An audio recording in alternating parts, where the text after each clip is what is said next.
बलदेव। अरे जानकी, क्या कर रही हो? आज तो रविवार है, तुम सुबह सुबह क्यों उठ गई है भाई? अरे आज तो रमा और मोनू की छुट्टी है और विक्की भी आज स्कूल नहीं जा रहा। जानकी, अरे वो रात को मोनू रमा से कह रहा था कि उसने बहुत दिनों से मूंग की दाल के चीले नहीं खाए। तो रमा के पास एक ही संडे होता है जब वो अपने दूसरे काम निपटाती है। तो उसने मुझे कह दिया था कि मैं उठकर बना दूं। मैंने रात को दाल भिगो दी थी, तो सोचा उनके उठने से पहले पीस लूँगी, फिर नाश्ते में चीला बना दूँगी। विक्की ने हलवा खाने की फरमाइश की थी, तो उसके लिए नाश्ते में हलवा बना रही थी। बलदेव, वो तो सही है जानकी, पर तुम अपनी सेहत का भी तो ध्यान रखा करो। सुबह सुबह उठकर काम में लग जाती हो। जानकी, कोई बात नहीं जी, बच्चों की खुशियों में ही मैं अपनी खुशियाँ ढूंढ लेती हूँ। और फिर तुम तो जानते ही हो मुझे घर का काम करने की आदत है। अच्छा तुम बैठो, मैं तुम्हारे लिए अदरक वाली चाय बना कर लाती हूँ।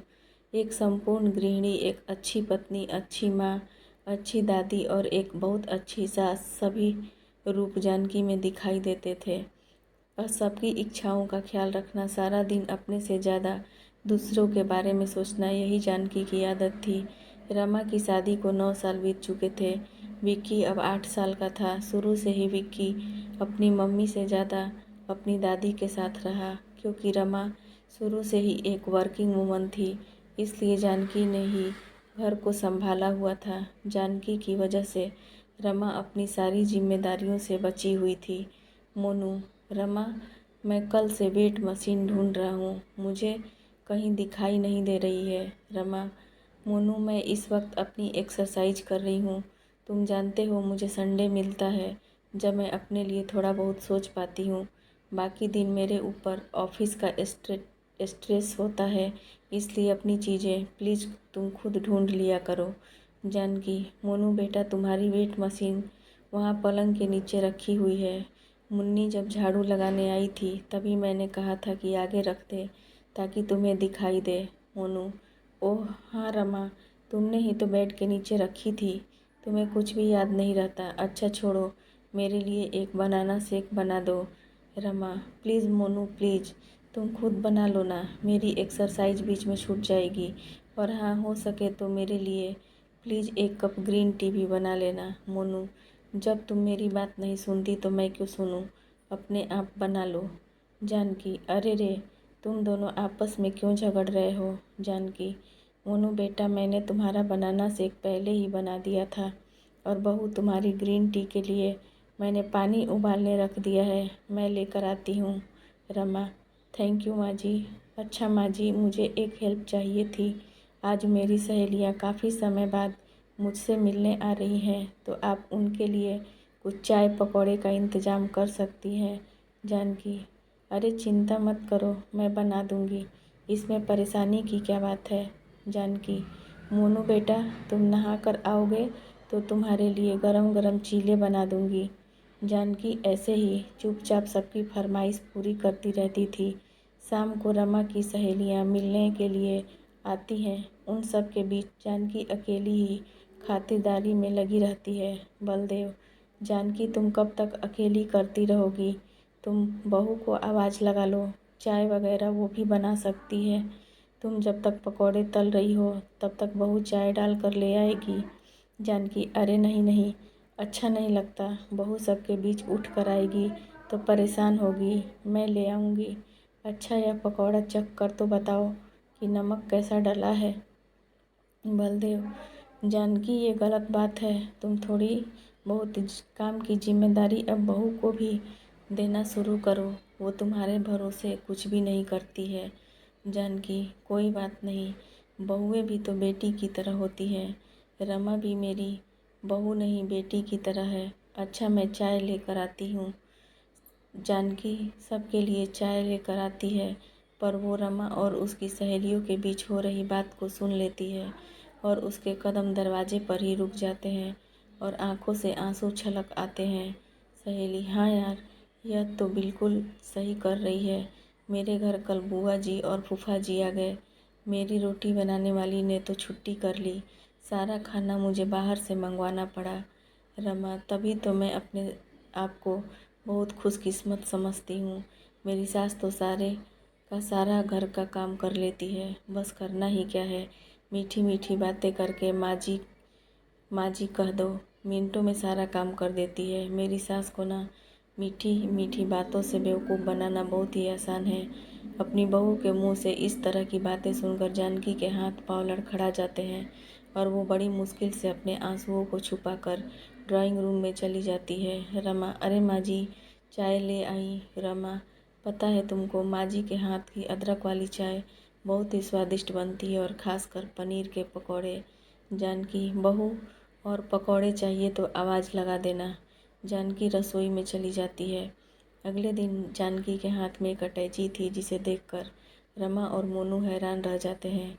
मोनू, माँ आप कहाँ जा रही हो? बलदेव, बेटा तुम्हारी माँ अपने मायके जा रही है, बोल रही है भैया भाभी से मिलने का बहुत मन है, तो मुझे लगा कुछ दिन तुम्हारी माँ को आराम भी मिल जाएगा और अपने भैया भाभी के पास रह भी लेगी। क्यों, ठीक है ना? जानकी, हाँ, चंचल की शादी के बाद वहाँ रहना ही नहीं हुआ और जल्दी जल्दी में शादी ख़त्म करके हम सब लौट आए थे, इसलिए रहने को नहीं गई। 1 महीने के लिए जा रही हूँ, 1 महीने बाद लौट आऊँगी। रमा, 1 महीना? रमा तपाक से बोली। सबकी नज़रें उसी की तरफ थी, मानो 1 महीना सुनकर भूचाल आ गया हो। जानकी, क्यों, 1 महीना कम है? तो कोई बात नहीं, 2 महीने रुक आऊँगी। भैया भाभी तो कहते हैं कि वहाँ जाऊँ तो 3-4 महीने रह कर आऊँ, और वैसे भी मोनू की शादी के बाद यहाँ पर मेरा कोई इतना काम नहीं। चलो अब मैं चलती हूँ, बस का टाइम हो रहा है। जानकी, बहू सबका ख्याल रखना, ये रोज़ाना के कामों की लिस्ट मैंने बना दी है, इससे तुम्हें आसानी हो जाएगी। बलदेव, चलो जानकी, मैं तुम्हें बस में बैठा आता हूँ। अपनी सास के अचानक मायके जाने से उमा परेशान हो जाती है। उसके ऑफिस का टाइम हो रहा था और उसके हाथ में काम की लिस्ट थी। रसोई में खाने के लिए कुछ भी नहीं बना था। रमा, माँ जी अचानक मायके चली गई, मैं सब काम कैसे करूँगी? राशन लाना है, प्रेस वाली से कपड़े लेने हैं, रोज़ाना का दूध सुबह 6 बजे उठ कर लाना है, और इतने सारे काम सब कैसे होगा? विक्की, मम्मी मेरा लंच, मुझे आज लंच में येलो कलर का पुलाव लेकर जाना था। मम्मी, दादी कहाँ है? दादी, वो तो मेरे रेडी होने से पहले ही मेरे स्कूल का लंच तैयार कर देती है। रमा, माँ के बिना मैं क्या करूँगी? उनके बिना तो यह घर घर ही नहीं है। मुझे कुछ समझ नहीं आ रहा, मैं माँ जी के बिना सब कुछ कैसे संभालूंगी? अचानक रमा बहुत तेज रोने लगती है। मोनू उसे चुप कराता है, पर रमा और ज़ोर ज़ोर से रोती है। तभी दरवाजे की घंटी बजती है। मोनू, रमा चुप हो जाओ, लगता है पापा माँ को बस में बैठा कर आ गए, रुको मैं दरवाज़ा खोलता हूँ। मोनू जैसे ही दरवाज़ा खोलता है वो चौंक जाता है। मोनू, माँ आप तो मामा जी के घर गई थी। बलदेव, बस में बैठ भी गई थी तुम्हारी माँ, फिर मेरे से बोली कि ऐसे अचानक से चली गई तो बहू सब कुछ संभाल नहीं पाएगी, बहू को ऑफिस जाना होता है, वो अकेले अचानक से इतना सब कुछ कैसे करेगी?